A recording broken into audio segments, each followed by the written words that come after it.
বন্ধুরা আজকে তৈরি করব দুধকষির একটা দুর্দান্ত রেসিপি।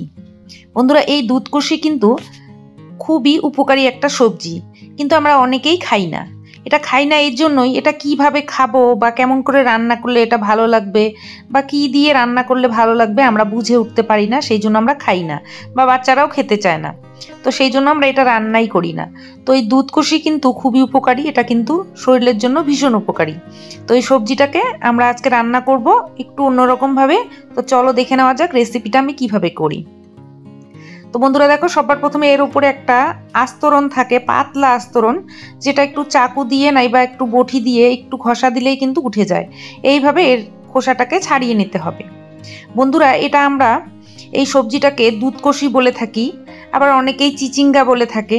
তো অনেক জায়গায় অনেক নামে এটা পরিচিত। তো তোমরা কে কি নামে ডাকো অবশ্যই আমাকে কমেন্ট করে জানিও এই সবজিটার নাম কি। তো বন্ধুরা দেখো, আমি এখানে খোসা ছাড়িয়ে নিয়েছি। এখন আমি এটাকে ধুয়ে নিয়ে আসলাম, খোসা ছাড়িয়ে ভালো করে ধুয়ে পরিষ্কার করে নিয়ে আসলাম। এখন আমি এটাকে কেটে নেব। তো বন্ধুরা কিভাবে কেটে নিচ্ছি দেখো, দু সাইডের বোটাটাকে ফেলে দিয়ে আমরা কি করব, পাতলা পাতলা করে কেটে নেব।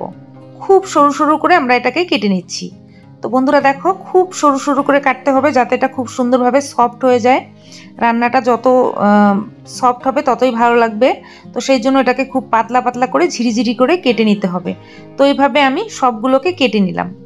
তো বন্ধুরা দেখো, এই যে পাতলা পাতলা দেখতে পাচ্ছ, এর ভেতরে যদি বীজ থাকে তাহলে একটু বেছে ফেলে দেবে। বীজগুলো কিন্তু ভালো লাগবে না খেতে।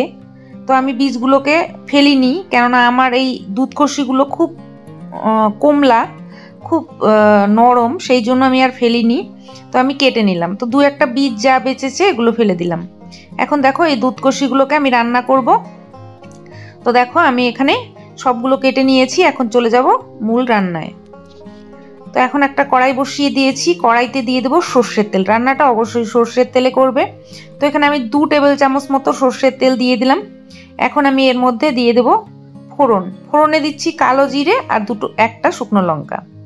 তো দেখো এই ফোড়নটা একটু সামান্য ভেজে নিয়ে যখন সুন্দর একটা ফ্লেভার বেরিয়ে আসবে তখন আমরা দুধকষিটাকে দেব। তো দেখো এখন আমি দুধকষিটাকে ছেড়ে দিলাম। এখন একটু নেড়ে নেব। প্রথমেই আমি লবণ হলুদ গুঁড়ো এসব দেব না, প্রথমে একটু নেড়ে ভেজে নেব, কেননা লবণ দিলে এর মধ্যে জল উঠে আসবে আর তখন ভাজা যাবে না। তো 2 মিনিট মতো আমি এইভাবে নেড়ে নেড়ে একটু ভেজে নিচ্ছি। তো দেখো ঢাকা দেব, ঢাকা দিয়ে আমি এটাকে ভেজে নেব। লবণ দিলেই কিন্তু জল বেরিয়ে আসবে, সেই জন্য ঢাকা দিয়ে জালটাকে কমিয়ে দিয়েছি। এখন আমি ঢাকনাটা খুলে দিলাম। আর ঢাকনাটা খুলে দেওয়ার পর দেখো কতটা সুন্দরভাবে ভাজা হয়ে গেছে, জল কিন্তু একটুকু বের হয়নি। তো আমি যেহেতু লবণ দেইনি, তো এই পর্যায়ে আমি এর মধ্যে দিয়ে দেব লবণ। তো বন্ধুরা এর মধ্যে খুব কম পরিমাণের লবণ দেবে স্বাদ অনুসারে। তো খুব বেশি লবণ হয়ে গেলে ভালো লাগে না। আর দিয়ে দিলাম সামান্য হলুদ গুঁড়ো। এবার এই লবণ আর হলুদ গুঁড়ো দিয়ে আমাদেরকে এটাকে আর একটু ভেজে নিতে হবে। তো দেখো এটাকে কি করছি, চুলা রাসটাকে বাড়িয়ে দিয়ে একটু ভাজা ভাজা করে নিলাম। এখন আমি ঢাকনা দিয়ে চুলা রাসটাকে লো করে দিলাম যাতে খুব সুন্দরভাবে সেদ্ধও হয়ে যায় ভাজাও হয়ে যায়। এখন যেটা করব, এই ঢাকনাটা খুলে দিয়ে আমরা এর মধ্যে মশলা দেব। তো মশলাটা বানিয়ে নিচ্ছি। তো এখানে আমি হাফ চামচ কালো জিরে, হাফ চামচ রাঁধুনি, 10-12টা গোলমরিচ আর হাফ চামচ কালো সর্ষে আর হাফ চামচ দিয়ে দেব সাদা সর্ষে। তো এই মশলাটাকে আমি বেটে নেব। তার মধ্যে আমি 4টে লঙ্কা দিয়ে দিলাম। তো ঝালটা তোমরা বুঝে দেবে। তো লঙ্কাটাকে দিয়ে এবার বেটে নিচ্ছি। তো বন্ধুরা তোমরা এটা মিক্সার গ্রাইন্ডারেও বাটতে পারো, তবে শিলনোড়ায় বাটলে খুব ভালো হয়। একটু দানা দানা থাকলে কিন্তু ভালো লাগবে, খুব বেশি মিহি করে এটা বাটার প্রয়োজন নেই, একটু দানা দানা থাকলে কোনো অসুবিধা নেই। তো দেখো আমি এটাকে বেটে তুলে নিলাম। তো মশলাটা আমার বাটা হয়ে গেছে। এখন যে কাজটা করব, আমরা এই ঢাকনাটা খুলে দিচ্ছি। আর দেখো খুব সুন্দরভাবে কিন্তু ভাজা ভাজা হয়ে গেছে, সফট হয়ে গেছে অনেকটা। এখন এর মধ্যে দিয়ে দেবো টমেটো। একটা টমেটোর আমি আধা দিলাম, মানে হাফ টমেটো। একটা বড় সাইজের টমেটোর হাফ টমেটো আমি কুচি করে এর মধ্যে দিয়ে দিলাম। এখন আর একটু নেড়ে চেড়ে ভাজা ভাজা করে নিচ্ছি টমেটোটার সঙ্গে। আর যখন টমেটোটা একটু সফট হয়ে যাবে তখন আমরা এর মধ্যে দিয়ে দেব মশলাটা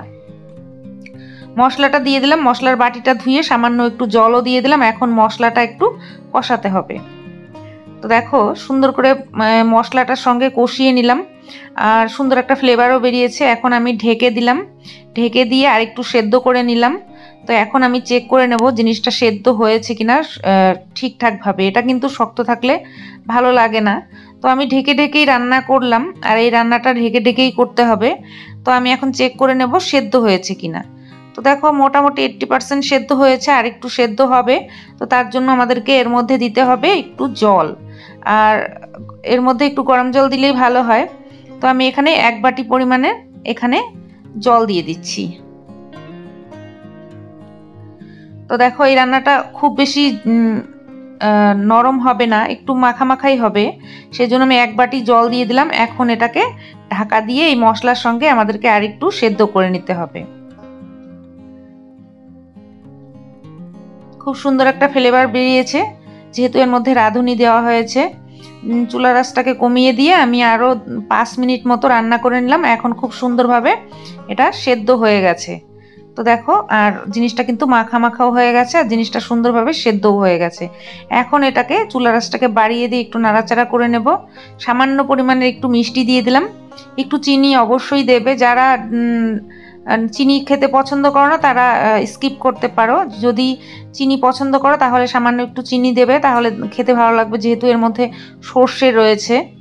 তো দেখো চিনিটা দিয়েও একটু নেড়ে চেড়ে নিলাম। এখন আমি কিছুক্ষণ এই চুলার আঁচটাকে বাড়িয়ে দিয়ে একটু নেড়ে জিনিসটাকে একটু মাখা মাখা করে নিলাম। যখন দেখবো জলটা পুরোপুরিভাবে শুকিয়ে গেছে তখন এটাকে নামিয়ে নিচ্ছি। তো রান্নাটা কিন্তু হয়ে গেছে, আমি সবজিটাকে নামিয়ে নিয়েছি। আর দেখো কত সুন্দর হয়েছে, এটা গরম ভাতের সঙ্গে কিন্তু দুর্দান্ত লাগে। তো তোমরা এইভাবে রান্না করে দেখো, আশা করি তোমাদেরও ভালো লাগবে। আর ভালো লাগলে ভিডিওতে একটা লাইক করে দিও, বন্ধুদের সঙ্গে শেয়ার করে দিতে পারো। চ্যানেলে যদি নতুন হয়ে থাকো অবশ্যই আমার চ্যানেলটাকে সাবস্ক্রাইব করে দিও। আর ভিডিওতে নতুন হয়ে থাকলে সাবস্ক্রাইব করে। আজকের জন্য নমস্কার।